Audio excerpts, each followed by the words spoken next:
Winsted, Connecticut. Home Sweet Home. Home Sweet Home is based on a Sicilian melody.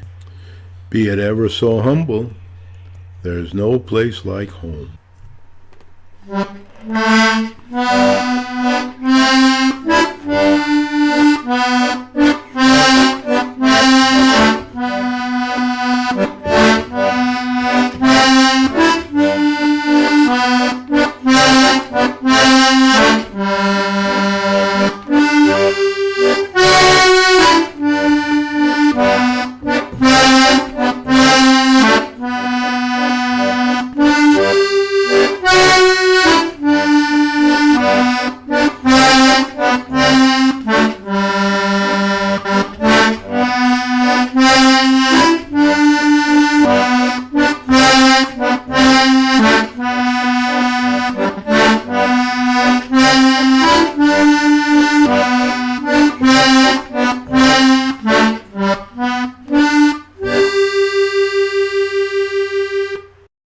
Hello everybody, this is episode 15 of Make Winsted Great Again, where we will be talking about many things that have happened over the last few weeks.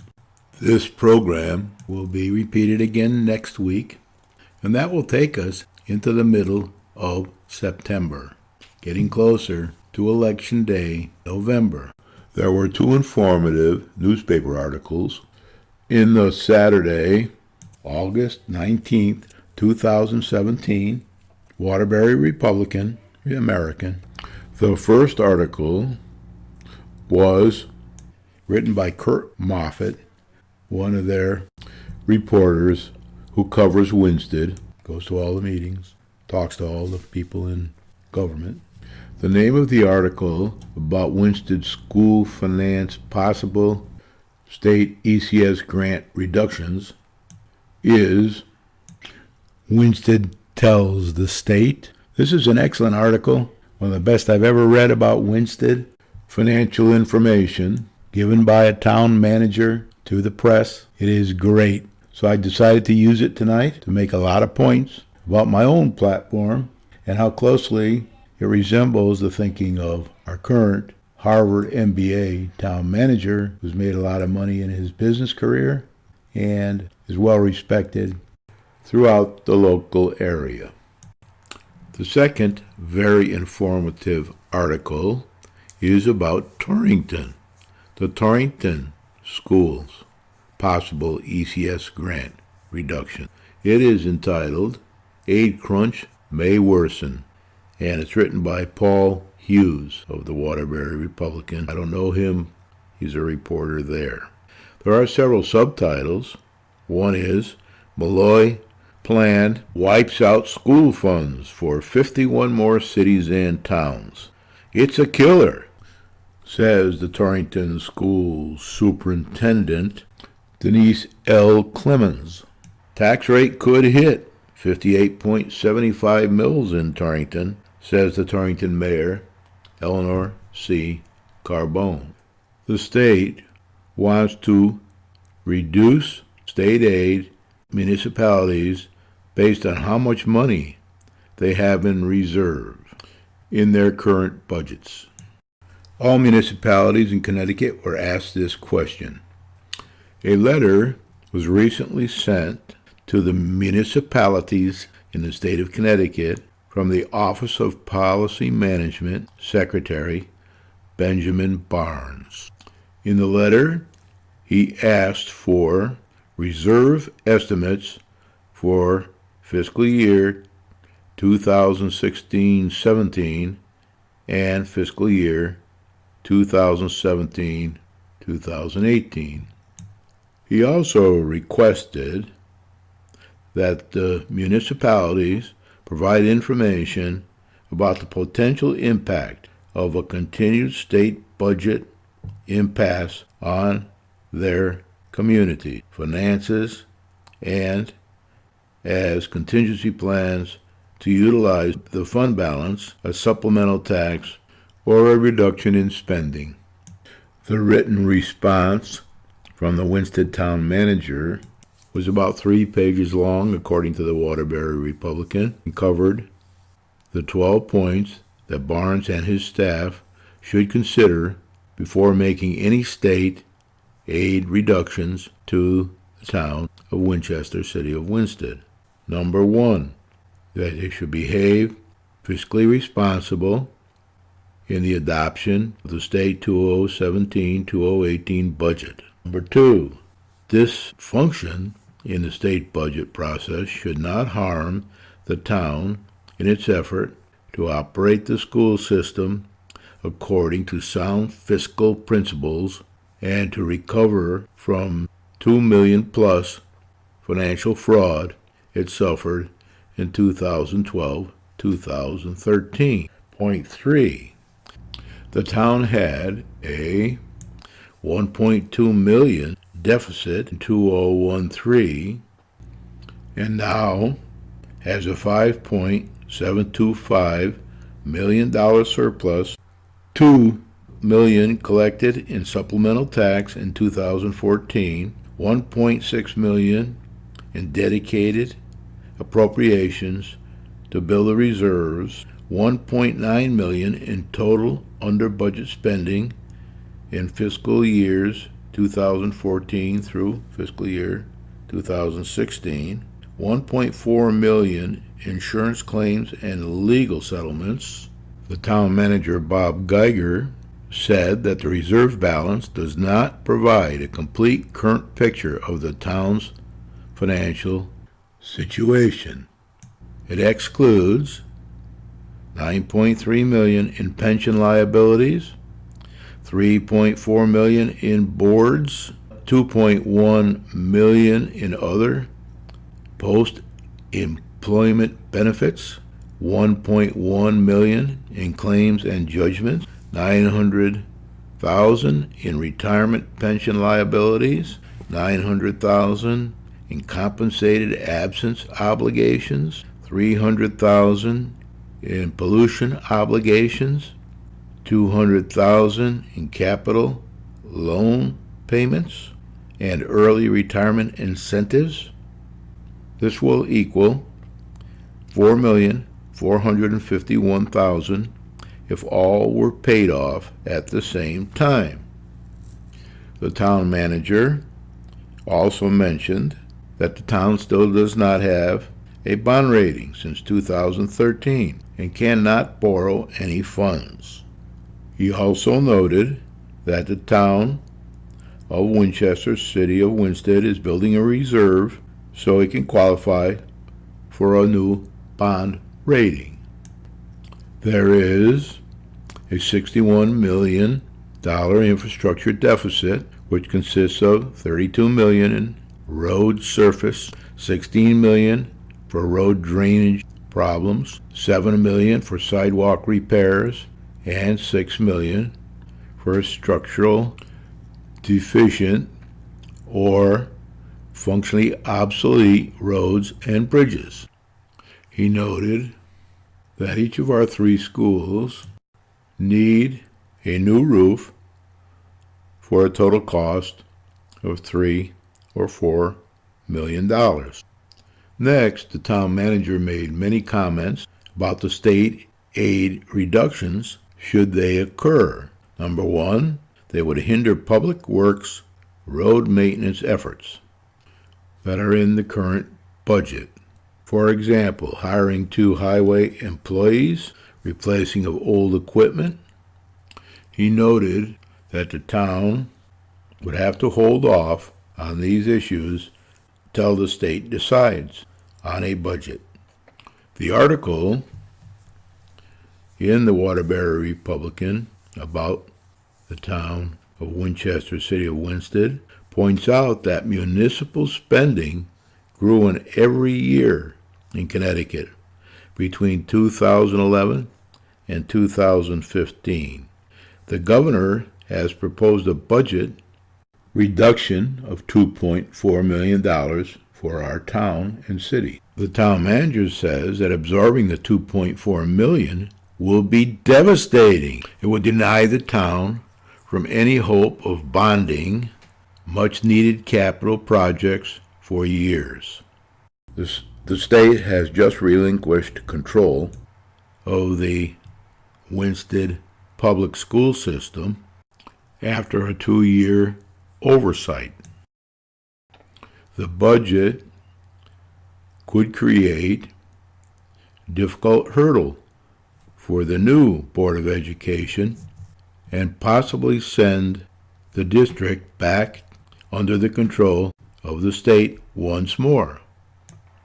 The Office of Policy Management at the state level, OPM, Financial Advisory Commission, recently stopped requiring quarterly reports from the town in its financial conduct after doing so for 4 years. The town manager said that the reduction in state aid could set the town back and force it to come before the commission again. The town manager provided an excellent example of where we stand today financially. Before I comment on this article about Winsted, I want to talk a little bit about the article in the Republican American written by Paul Hughes, the same newspaper as the Winsted article, because they have a lot of points in common. All comes from the same basis, but Torrington is about triple the size in population and has a different form of government. After I finish talking about Torrington, then I want to try to compare this to my platform and my list of promises that I have with the Trump-Winsted Board of Finance campaign that I am running for in the November election. The Torrington article states that Governor Malloy plans to wipe out funds for 51 more cities. He plans to set this by executive order. 85 municipalities zero out educational equalization grants. 54 will have reductions in benefits to help the 30 remaining communities. The article states that Malloy will maintain last year's funding levels for the Alliance District program that provides targeted investments in Connecticut's 30 lowest performing school districts, Waterbury, Naugatuck, and reduce the number of teachers and paraprofessionals. Torrington has approved a $74.5 million budget for 2017 and 18, with the expectation that $23 million, nearly a third, would come from the state. But under Governor Daniel B. Malloy's latest proposed executive order to eliminate education cost-sharing grants to 85 municipalities and reduce them for 54 others, the Torrington district will get just $1.2 million. It's a killer, says the Torrington superintendent of schools. She's brand new. Her name is Denise L. Clemens. She says, we're talking about a district with increasing needs. She added, citing a growing number of students living in poverty who are not native English speakers and who need special education services. The article states that Malloy's revised educational spending plan increases the pressure on the legislature, state legislature, and its leaders to get a budget done because so many more towns and cities stand to lose state funding. It also says that the first of 3 education cost-sharing installments are due in October. Towns and cities are expecting a 25% payment on October 1st. Superintendent Clemens said she does not assume the cuts are Malloy's bargaining chip for getting a state budget passed. We'll find that out in the future. October 1st is not that far away, said Clemens, and I don't want to be blindsided. If we don't get to $23 million, or if we get less than that, I need to have a contingency plan. Clemens mentioned that being forced to reduce the number of teachers and paraprofessionals would be impossible. Mayor Eleanor C. Carbone said a cut of more than $20 million to Torrington would be impossible to manage. I kept looking at that number, said Carbone, and thinking it was a typo. Carbone said Friday, it's just such an absurd amount of money to propose cutting from the city of Torrington that I can't even begin to wrap my head around the line item that we would have to cut. Most of the cuts would have to come from the city, the mayor said. There is no way the city could sustain that cut because state law prohibits school budgets from dropping below the previous year. That's the minimum budget requirement. Also, the police and fire departments combined have a budget of roughly $13 million, she noted. There is no $20 million that we can find, taking a little bit from each of these departments, Carbone said. To raise enough revenue to cover the shortfall, the city would have to increase the property tax rate from 45.75 mils to 58.75, Carbone said. Superintendent Clemens already delayed the start of the school by 3 days to September 5th because of the state budget impasse and uncertain flow of aid funding. It costs $190,000 per day to operate the district. She said she was disappointed Malloy's announcement came so close to the start of the school year. If we have to start school and then give out layoff notices, that's not conducive to education by any means, she said. Clemens said the district is not considering shutting down a school in the coming weeks, but said it is a possibility in the future. Carbone noted that the state still might pass $3 million in costs onto the city in the form of teacher pension obligation. For now, she said, she is communicating with state legislators. That's where the responsibility lies, Carbone said. This is not something I can fix. This is where the state reps have to step up, fight for the cities that they represent. And to add a little more spice, the article also mentions a bit about Region 10. Superintendent Alan Bateman, who leads a district that serves 2,400 students in Harlingen and Burlington, said that neither town will get any ECS grant money if the state does not pass a budget. That would amount to a loss of more than $7 million from the district's $39.8 million budget for the 2017-18 fiscal year budget. Public education in Connecticut would disappear if these cuts were ever implemented, Bateman said Friday. The Region 10 Board of Education will meet Monday to discuss the proposed cuts.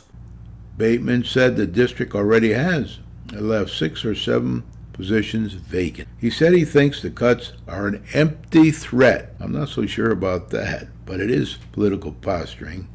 This is leverage by the governor, Bateman said. You know there's going to be tremendous public outcry from every town to every elected official. I just don't believe in my heart that there's not going to be a budget by October 1st. But he also believes that cutting ECS so many districts is an abdication of the state's responsibility to provide public education. Can't unilaterally select some districts to get money and other districts to get zero, Bateman said of Malloy. That pretty much lets you know what happened with the letter that the town manager, Robert Geiger, Harvard graduate MBA, successful businessman, worked all over the world, including Wall Street. But don't tell that to Ralph Nader. Taught a little bit too in his earlier years. He sent this to the state when he received their letter about providing information to them about our financial situation last year and in the budget. We covered that earlier in the program. About a week and a half later, there was a selectman meeting, and he brought us up to date. Here it is. Then let me just read a statement that the school superintendent and I met again this morning. Bruce and Nancy and the school superintendent and I met this morning to inform you. We have a joint comment I wanted to make to the public, but the governor is we're operating under the governor's a budget right now, and the news came out on the distribution of finances for the schools and the town of state municipal aid. And quite frankly, Winchester came out very well on his proposal, almost embarrassingly so. He gave us almost everything that we would have normally anticipated to receive relative to some of the other towns in the area. The state budget is not complete. We're still, I think they still seem to be a long way from that, unfortunately. We have to continue to figure out how to run this town prudently in anticipating what we believe may happen. But in the meantime, the schools received their funding. Bruce is going to make a comment tonight and talk about our finances. We will continue to receive most of the financing. We may be about $400,000 short of what the state had anticipated, what we had anticipated, given the state were they to produce a normal budget. Quite frankly, that's not a lot of money compared to what the other towns are being reduced by. So, and we were prepared to accept that sort of challenge from the state financially. So far so good, but I don't think this is all over. But right now we're working very closely with our schools to figure out how we're going to go forward here. So here I have a combined statement here, and this is from the town of Winchester and the Winsted Board of Education, signed by both Melanie Shanley and myself. So I'm saying, as you are aware, the state of Connecticut has yet to pass a biennial budget. On Friday, August the 18th, the governor announced an executive order that allocates funding to school districts and municipalities. We are pleased with the financial support that Winsted Public Schools has been allocated in this order. While this order is not permanent and is subject to change, we feel confident in our financial situation. To ensure that our budget situation remains healthy, we are only funding necessary services and purchases until a formal budget is adopted by the state. Over the past month, myself, Town Director of Finance, Bruce, who is here this evening, Superintendent of Schools, and their Director of Business and Finance for the Winchester Public Schools have met weekly to plan for and address budgetary issues proactively. We will continue to collaboratively come together and strategically address any financial situations that may arise to ensure that the town of Winchester and the Winchester Public Schools remain financially stable. So I want to assure everyone that the school and the town are working together as we anticipate the state's final decisions. But the state has been very supportive of Winchester. And that, sir, is my report. Questions, comments? Following the town manager's report on his interaction with the state, Bruce Stratford, our excellent finance director, gave a report on the finances of the town. He's long overdue. He's an excellent finance director and works very well with the town manager. It's nice to be sitting up here with you. So tonight I'm going to review the July results for the general fund for fiscal 2018 and then describe a little bit more in detail how the town is managing its finances under the governor's executive order regarding municipal aid. During July, the tax office collected $10.5 million in current year property taxes, which represents 45% of the fiscal 18 budget for current year property taxes. That's very comparative to what we did last year at this time. The Finance Department wishes to thank the taxpayers of Winchester for promptly paying their first installment. These receipts will help the town manage the revenue gap that is being caused by declining state municipal aid. Total revenues for July were $11 million, or 33% of total budgeted revenues, compared to $10.6 million in July of last year. Total expenditures were $2.8 million, which represents 8% of the budget this July, compared to $2.6 million in July of 2016. Due primarily to the tax receipts collected in July, the general fund cash balance at July 31 was $15.6 million. With respect to the fiscal year 2018, which began July 1, as you know, in absence of a state budget, the governor is running the state finances under an executive order dated June 26th of this year. On Monday, August 7th, the Office of Policy and Management requested general fund projections from every town in Connecticut, and we responded by the due date on Wednesday, August 16th. These projections were designed to provide input for reports to the governor on the fiscal health of municipalities. We projected the towns, that is Bob and I projected the town's unassigned general fund balance at June 30th, 2018. That's the June that we will conclude the fiscal year 18. We projected that balance based on the adopted fiscal 18 budget to be $6.2 million, or 18.5% of annual general fund expenditures. By comparison, our unassigned general fund balance at June 30th, 2016, that is not the June that we just concluded, but the one that was in our last comprehensive annual financial report, was $5.7 million. So approximately a $500,000 increase is what we're projecting at the end of the fiscal 18. We also provided supplemental information about the potential impact of a continuing state budget impasse on the town's general fund balance and spending. We included 12 background considerations the governor should take into account when considering any cuts in municipal aid to Winchester compared to the prior year. On Friday, this last week, the governor revised his June 26th order, which had eliminated most municipal aid included in his original budget proposal. The revised order does not restore any of that municipal aid. The revised order did restore the town's education cost sharing, or ECS funding, to fiscal 17 levels, with the initial installment of ECS funding of $2 million to be dispersed in the beginning of October. We are the only town in Litchfield County to not suffer any cuts in ECS funding in the revised executive order. Most Litchfield County towns lost all ECS funding. We are cautiously optimistic this funding level will remain in place when the legislature ultimately adopts a budget, but we recognize that this situation can change, and nothing is final until the budget is passed and signed by the governor.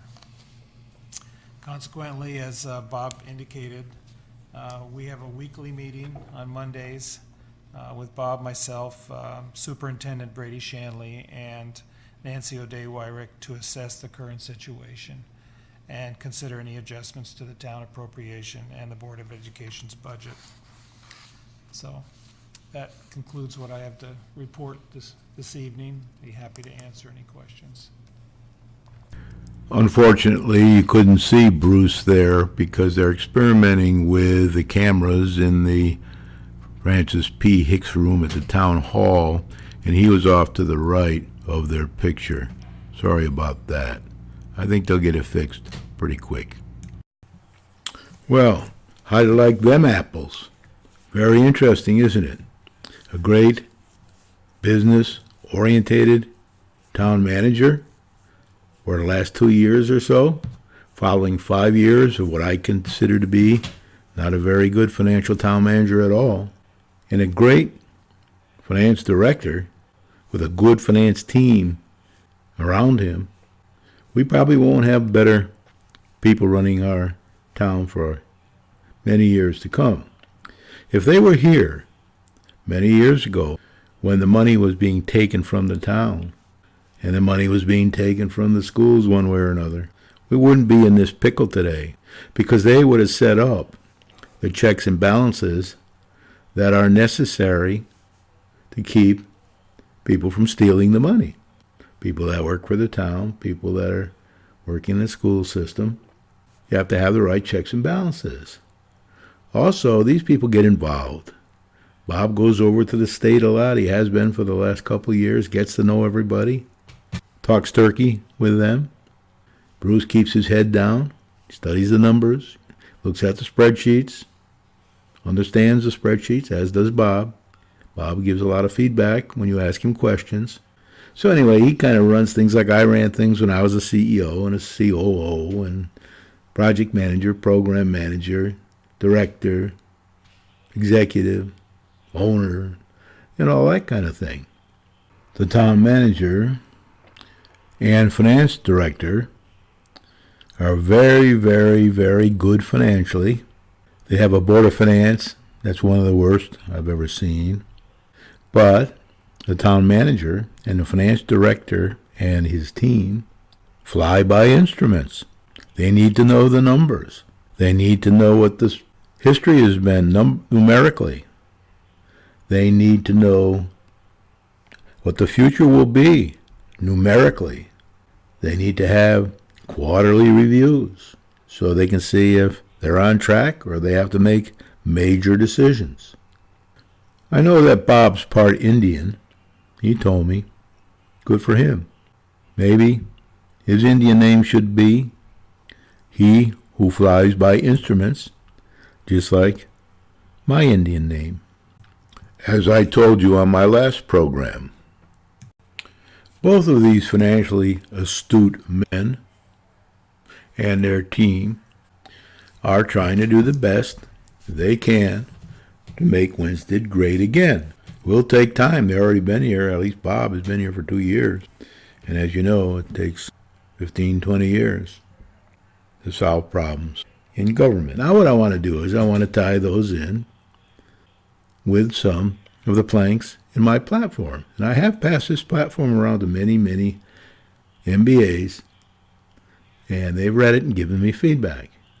So anyway, let's just try to talk about this a little bit tonight. I'm going to talk about these planks, maybe not in the order that they're on the sheet, that I consider to be the right order to deal with them, but I want to deal with the planks as they were brought up in this latest attempt by the state to cut our ECS grant money after giving it to us with conditions. They gave it to us with a lot of conditions. Now they want to cut out the ECS grant but keep the conditions in. We'll still have the minimum budget requirement unless something changes in that area. The state's minimum budget requirement requires us to give the schools as much money in the next fiscal year as we gave in this fiscal year. But if we're getting less from the state, it's got to come from somewhere else. My view is that you should read plank number 1 in my platform, Trump Winsted platform, which says, grow the grand list. Now, I've been trying to grow the grand list ever since I've been retired here in the year 2002. I've been going to all the meetings. I've been writing red papers. I've been writing green papers. And I've been trying to get people to grow the grand list in a way that helps the town need less money from the state and federal government. We got to earn it ourselves. We got to do it like my mom told me when I was 11. And I went to her for 10 cents to go to a movie. That's what it cost Saturday mornings in Torrington, Connecticut in those days. And she said, no. You don't understand, Brian. You have to work. And I said, I can't work, Mom. I'm only 11. And she said, of course you can work. You can peddle papers. You can shovel snow. You can rake lawns. You can help the milkman deliver milk. You can work in the bowling alleys. You can go out to the tobacco fields when you're 13. You can work in Tony's Drive-In or some other business when you're 16. You have to work. But Bob and the finance director are trying to balance the cost structure. And that's plank number 2. Balance the cost structure. Earn before you spend. Get a job, like my mom said. Get a job, earn some money, save as much as you can, and spend the rest on things that you may need. If the ECS grant is cut by the state and we still have to meet the same criteria of the state-mandated minimum budget requirement, again, that means we have to spend as much on the schools as we have in the past fiscal year. You could spend more if you want. You can spend more, but you can't spend less. Now, we're back to plank number 1. Remember, there's a tie for plank number 1. Grow the grand list and resolve the exorbitant school cost to the Winsted taxpayers. 65% of our budget. We're only 1 or 2 of the towns in the state of Connecticut that have 2 school systems in our town, not counting other things like trade school, other special purpose type schools. So we've got 2 superintendents, we've got 2 of this, 2 of that, multiple this, multiple that, and we have to address that problem. It's very important. And that's in my platform. Number 1, tied with growing the grand list. So far, I've covered 3 planks from my platform that relate to this situation we're in right now. Wouldn't it be nice to have Marcia Sterling working with Bob Geiger and Bruce Trafford? She could be the mayor.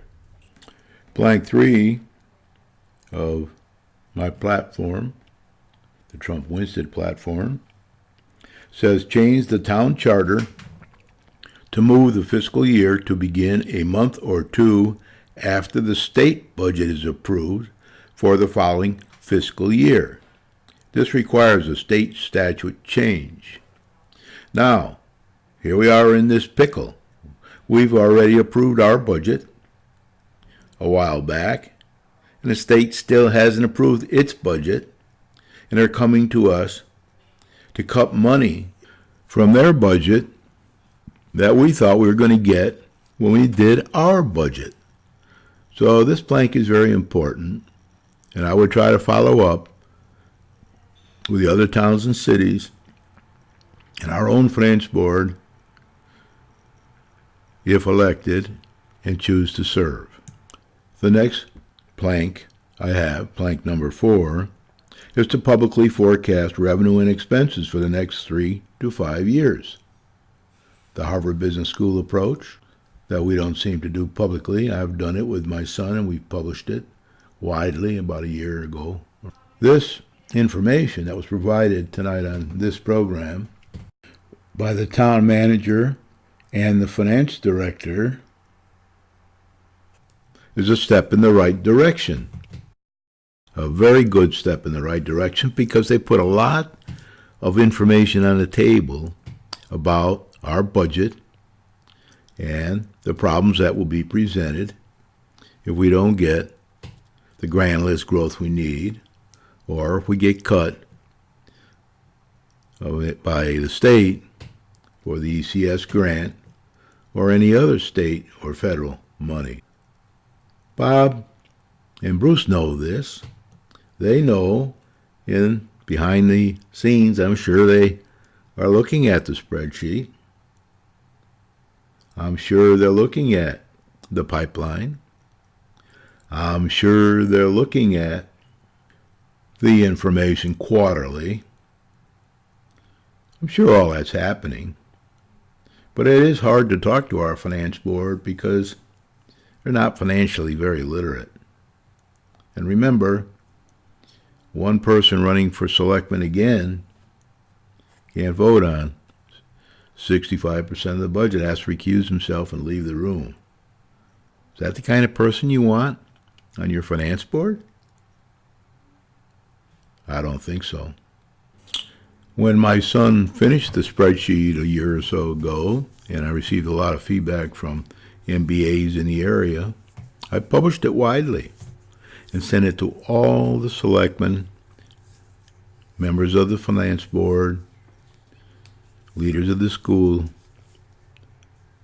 system, etc., including the newspapers. But I did send it to all the key people in the area and all the people on my distribution list so they could see for themselves public information that we put together from the town's database. I received some feedback after I sent it out widely from some of the finance board members saying, "What's this all about? What do you mean by this?" Didn't understand. So I sent them to the town manager, suggested they go talk to the town manager because he's a Harvard grad, successful businessman, former school teacher, and he understands. So he can explain it to them. I don't know how much luck he'll have, though, because they aren't prepared financially to receive the information and to deal with it. We need to get people on our finance board that are capable of this and can do it. Plank number 7 is a very, very, very important plank. Perhaps not as important as some of the other ones, number 1 and 2, etc. But it says minimize money required from the state and federal governments as they all come with conditions. What you heard tonight was a perfect example of why you want to try not to take money from the state and federal government because you think somebody else will get it if you don't. That just increases our state and federal taxes. And then when they back out, like they're trying to do now on the ECS grant money, and leave you with the problem to pay for things yourself as a town, that becomes very, very, very difficult. As you heard from Bob's letter and from the selectmen. Now, Bob did a good job in trying to get them to understand at the state level. For a couple of years now, he's been down there working with them, trying to get them to understand our problems. So he does have a working relationship with people down in Hartford. They know he knows his stuff when it comes to economics. But we always want to go and get more money from the state and the federal government because we think somebody else will get it if we don't, so we might as well get it. That's very, very dangerous, as you see now. Both the Torrington mayor and our town manager voiced their disapproval of changing the ECS grant money and leaving us with a minimum budget requirement, and we still have to spend the money. Sooner or later, they need to work on getting rid of the minimum budget requirement because it is a real sword of Damocles hanging over our head. We can't call the shots here. The state does it, and it's very costly, and it's very difficult to change over time. Such shenanigans by the state make it even more likely that we can have another supplemental tax. So, perhaps my plank number 6 applies. No supplemental tax unless agreed on by the voters. That would need a charter change. We'd have to get a charter change. Usually they're done around election times in November. So we ought to consider that. Try to get it on there either this or next November. In the meantime, we'll have to live with a supplemental emergency tax that the voters don't get a chance to vote on. An emergency under our current charter. We should get that changed as soon as we can, and if elected, and I choose to serve, because there are some people on there, I hope, that will be financially astute, not great financial people, but know that 1 and 1 doesn't equal 3. In Winsted, perhaps I'll choose to serve with them and try to help Bob and Bruce get this town through the next 5 or 10 years. Now, Marcia Sterling went to MIT, went to school up with the Seven Sisters, and she went to the Chicago Business School, University of Chicago, one of the best in the country, and with Bob Geiger, a Harvard MBA, and Bruce Stratford, an excellent financial director. What a team they would make for Winsted. I'm very thankful that Bob and Bruce took the time to draft the letter back to the state about the ECS budget cut proposed and all of the issues we will have if they do cut that budget for the education cost-sharing grant. I'm also very glad that the Torrington new superintendent of schools and the Torrington mayor, Mayor Carbone, I dropped her off one day a copy of my platform and my department promises. I didn't talk to her. I don't know her. But I did give it to her secretary and asked her to pass it on. I do communicate with some of the Torrington leaders occasionally. I'm from Torrington. I know a lot of them, grew up with a lot of them, older than some of them, not younger than any of them. I'm very glad that they've all come forward. I thank the Waterbury Republican for publishing the article, the one about Bob's letter, and the comments from the Torrington leaders. It helps me on this program and in my campaign to make points about my platform. I didn't do anything here tonight about the deportment promises, and in a future program I'll probably try to relate them similarly to what I've done here tonight. Makes things a lot easier when you can actually cooperate with the town leaders, town manager and finance director, and trying to make points to make Winsted great again. Once again, I'd just like to thank town manager Robert Geiger and finance director Bruce Stratford for their work in trying to make Winsted great again by following principles that are preached by the major MBA courses in the country and are used around the world by other universities and colleges to help people understand how to make everything great again financially. So thanks, Robert. Thanks, Bruce, and your staff. You're doing it without the finance board. Let's hope we can change that. While I'm in the thank you mode, I'd like to thank some of the past leaders that were financially astute, like Marcia Sterling, Candace Bouchard, Glenn Albanesius, and Todd Arshalashi for getting us into this position.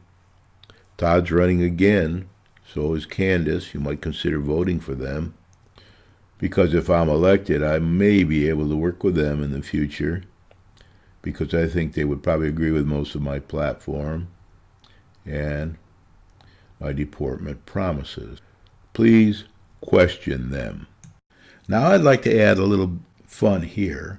I'm always getting things sent to me by people who watch the programs, see me on the street, talk to me.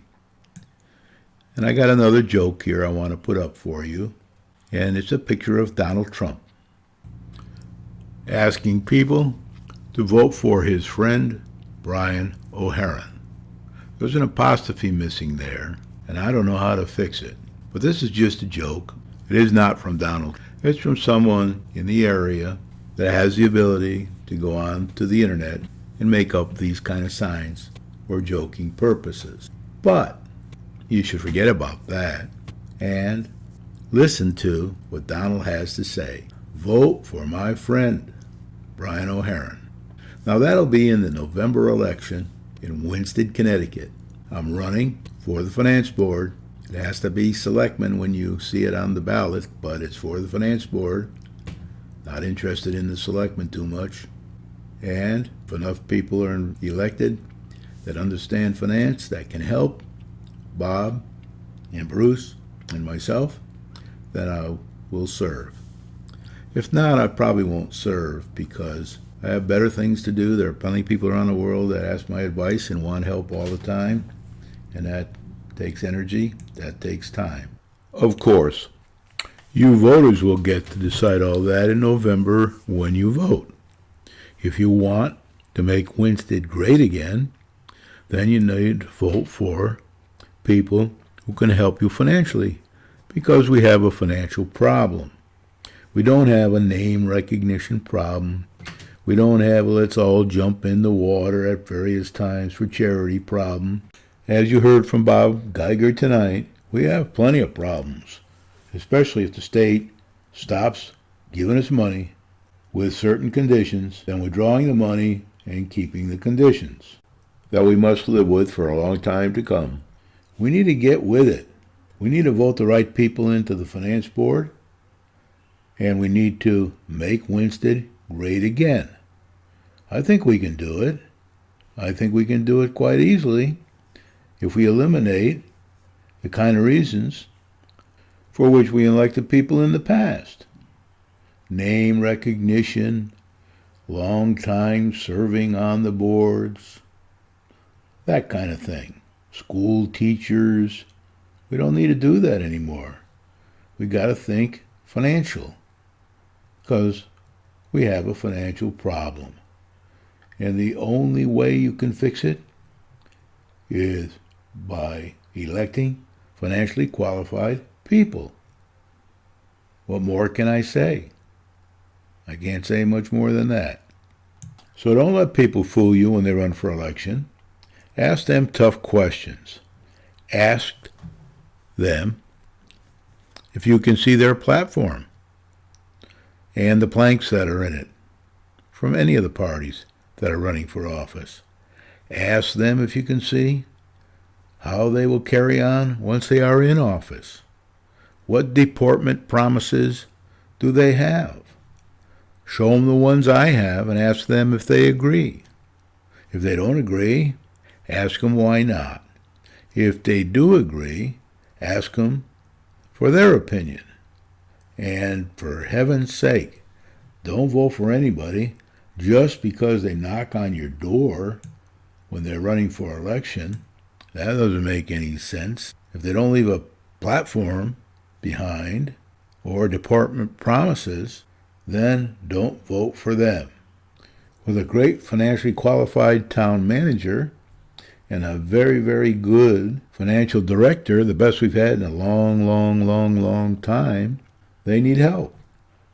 And we certainly want Bob Geiger, the town manager, to help us find our next town manager and approve our next town manager when he leaves for one reason or another and he doesn't want to continue any longer. Let's hope that's quite a while away, and let's hope that Bruce Stratford stays too, to bridge any gap that may come once Bob does leave. Let's hope Bruce stays around for a long time to come. Together with town manager Robert Geiger, this is a very, very good financial team for Winsted. I recently saw the 13-year-old boy on the lake, Charlie Pisano, who lives on East Wakefield Boulevard during the summer, who does all kinds of yard work and gardening for people here and in his hometown. He had a t-shirt on with the name of his little company on the back, and I'm going to show you now, once again, his sign that he uses to advertise his business. The 13-year-old boy that earns money and saves it for the future. Doesn't want to ask his parents for any more money than he has to. That's kind of how I was when I was 13 because of what my mother said when I was 11. Our family was brought up that way. We try to help as many people as we can free of charge. Like Donald Trump, any money in his campaign is donated by me, my family, and it has to be less than $1,000, so you're not going to see a big grandiose display. I have been interviewed by one newspaper already, the Waterbury Republican American, who I tend to sympathize with more than the other newspapers in the area. They usually portray me accurately. I'll correct it on this program or in a letter to the editor if I see anything that's too far off base. I spent quite a bit of time with a reporter. Anyway, by the time you see this program, it'll probably already have been published by the Waterbury Republican American. I'll probably only be giving interviews to one newspaper before the election. Good night to all. Brian O'Hearn, episode 15.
Thank you for sticking it out. For those of you who did tonight, I know it isn't easy, but I'll see you again soon as we get closer and closer to making Winsted great again by voting properly in the November election and hopefully getting most of the candidates to agree to stick to the universal platform and planks that I have put together and received feedback on from many, many people around town and the state. Please help to make Winsted great again in the November election by sending a clear message to our town leaders. Good night, Brian O'Haron.